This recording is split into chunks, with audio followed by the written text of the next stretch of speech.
युवकों बेकरे दौड़ी लगाई बीच रास्तार घोषाड़ा घटना 3 जन अभियुक्त गतकाली विलंबित राति बांधिला पुलिस। गिरफ 3 अभियुक्त हेले पूर्णचंद्र भूया, सुरेन्द्र भूया और तापस परिड़ा। एमाने गत 3 तारिख में जड़े युवकों जमीजमा मामला को नहीं बेकरे रस्सी बांधी घोषाड़ी नहीं बालेश्वर जिला परखी फांडी आगे फिंगी देते। युवक जनक अचेत हो रास्ता मझिरे छाड़ी पलाइले असामाजिक व्यक्ति। तेज स्थानीय लोके गुरुतर अवस्था उद्धार कर जिला मुख्य चिकित्सालय भर्ती करते। गुरुतर युवकों हस्पिटाल चिकित्सा चली।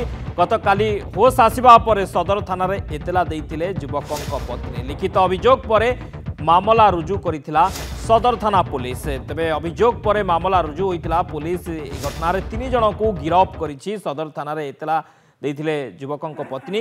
अभियोग पर मामला रुजु करथिला सदर थाना पुलिस और 3 जन अभियुक्तों को गिरफ करा जायछि।